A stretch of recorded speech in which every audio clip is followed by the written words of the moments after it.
So today I had to run a few errands, and I always go by this little building along the way, and it looks really cool. It has a little cemetery out back, and it's just an older building. I'm finally got brave enough today to pull over, and it's a busy road here, and just check this out real quick, and hopefully won't get in trouble. So here's the building. Now it's supposed to private property, so I'm not really sure if they mean just like to go inside, but it looks like a really historic building, and I would like to find a little bit more out about it. It's located on 72 North Quentin Road, and there's some newer tombstones back here, but this thing is really neat looking. It's got some very old stonework. There's a couple of things sitting around here, but I kind of wanted to just go by the cemetery because here's what I saw from the road. Look at the shape of that. I have never seen a tombstone quite like that. It looks like it's a lot of Hokes family around here, but check these out along the wall. They're just kind of propped up along the wall here. I think they're so cool. Really cool. It's a very small cemetery. It's got this kind of cool old tree here with berries on it. I'm not sure what kind of tree it is. And I don't want to spend too much time here because of the no trespassing signs, but I just thought these tombstones were so uniquely shaped. You can't read them, a lot of them anymore. They're just very faded.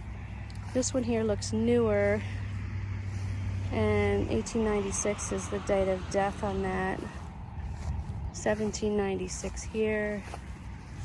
Some, you just can't read them. They're just that old. Joseph Smith died 1893.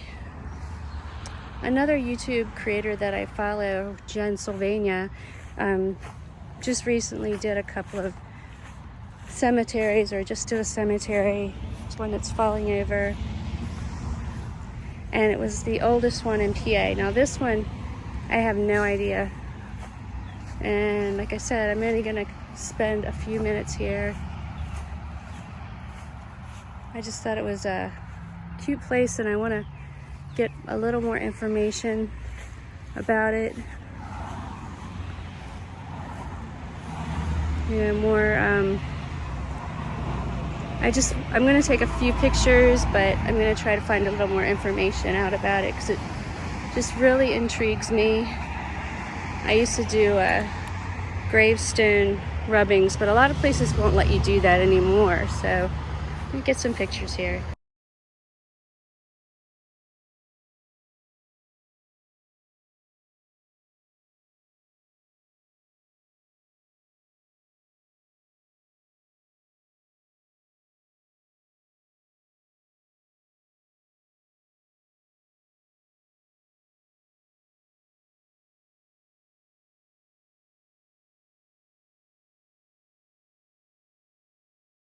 And as we go around the side of the other side of the building, you can see the old wood panels, a lot of no trespassing signs, an old fuse box, and just a really very cool building in general. I had to stop. I just pass it all the time, so I just kind of wanted to see what it was about. We'll get a different view here. Pretty cool. Okay, so when I got home, I did a little bit of research to try to find out what exactly this building is, because I have passed it so many times and it was just such a curiosity for me. The only thing I could find online, actually one article, it was put out by Lebanon Daily News in 2016, and I'm going to read a couple things off of it for you, and put up a couple pictures. There was 2 or 3 pictures I thought were interesting online, and then I will put the link to the article down in the description if you want to go there. This was built in 1758 by David Hoke. This is the Hokes meeting house. It is built and made of hand-hewn limestone, which is so cool. That's why that just looked so unique to me. I just loved the way those stones looked on that building. The cemetery was constructed in 1780, and so it was a little bit later. It's still maintained by a 12th generation Hoke. He does the lawn there, he still mows and everything, but he's getting older apparently. Let me just read you, there's a little interesting story there that goes beyond, a little bit before the actual building was put up by David Hoke in 1758. And I'll read it right off of the screen here.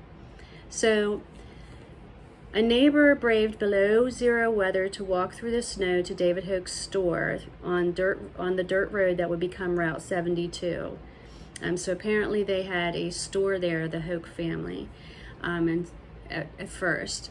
Among this good shopkeeper's wares was whiskey, whether for medicinal purposes or general consumption, that was left up to the buyer. The neighbor purchased a gallon of the spirit, and as reported by George Washington Hoke, who wrote this in a book, I think, but tried to get too much inside of himself before he got home. Navigating the course home became a problem for the ill-fated neighbor, whose condition in today's parlance could be termed DUI. That next morning, the unwitting neighbor was found frozen to death in the snow. David Hoke construction was beside himself. He decided to tear down the store and build a small stone church at the site that became known as Hoke's Meeting House. It says too that the Hoke Cemetery, which dates back to 1780, occupies an area in the back of the church and became the final resting place for the Hoke family and other folk. And there's other little tidbits of information in this article, so if you're interested, check it out.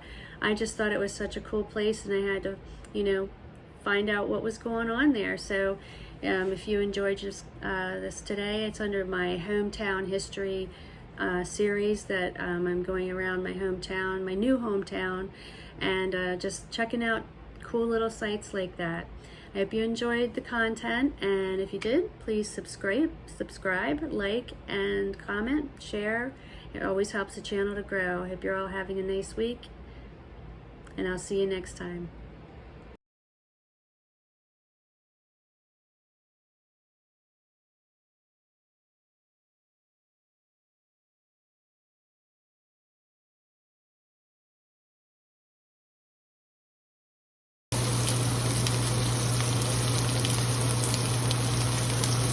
Look at that beautiful steak. I'm gonna sit down and enjoy this with some spinach, and I hope you all are having a nice week. Namaste.